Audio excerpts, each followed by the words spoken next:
Let us have the discussion on the engines.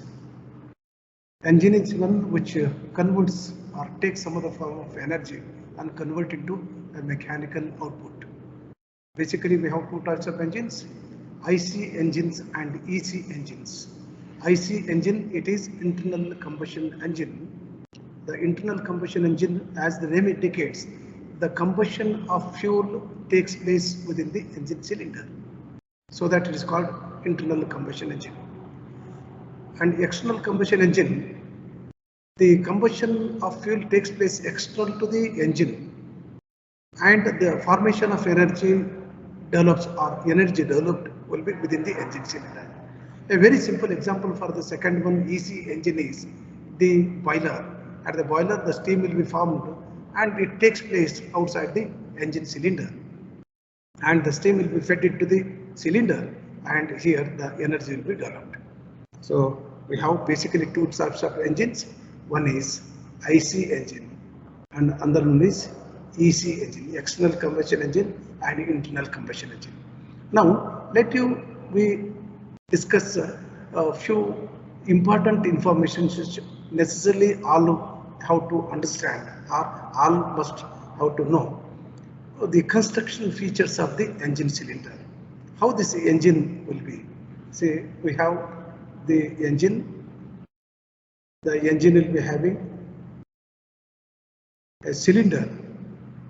A cylinder will be there, and the cylinder will be having the two openings, and this is called the inlet opening, and this is called outlet opening. Outlet opening, and this inlet opening and outlet opening will be operated by a mechanical device that is called as a puppet valve. The puppet valve is one which will be operating this inlet and exhaust openings. So this is the puppet valve which are taken, and these puppet valves will be timely operated by means of a cam. A cam will be operating these, and these will be positioned against the spring force. Against the spring force, these will be positioned. Now this is the inlet, and this will be the exhaust or outlet. The whole system is called the inlet valve, and this is the exhaust valve. Now here within this we will be having a piston. A piston will be there. A piston which will be exactly suiting inside the cylinder, and again it will be having the rings, lubricating rings, and the airtight rings. All these will be there, and this particular piston will be operated by means of the other linkages. Let me write this linkage. So this one linkage, and it will be connected to the crank. It will be connected to the crank. How this crank will be? Just I'll be showing the crank also. The crank will be exactly like this. The crank will be exactly, it will be appearing like this.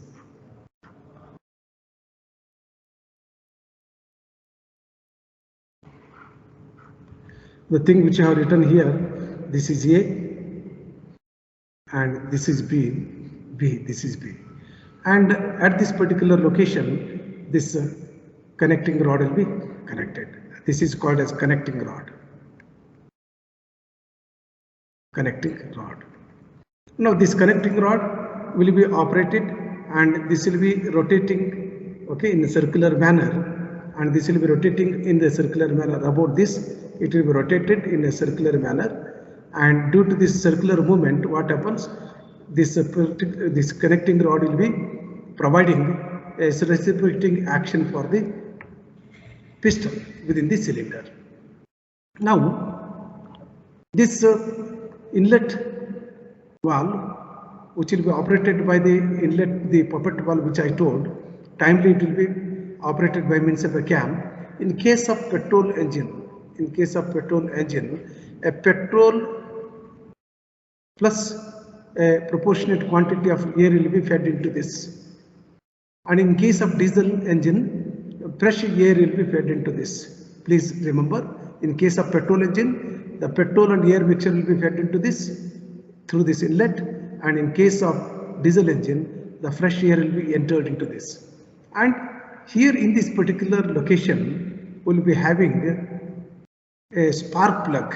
If it is the petrol engine, which will be having the spark plug, and if it is a diesel engine, it will be having the diesel injector.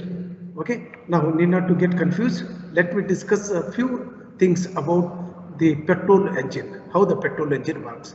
If I took the four-stroke petrol engine, if I took four-stroke petrol engine, why this is called as four-stroke engine?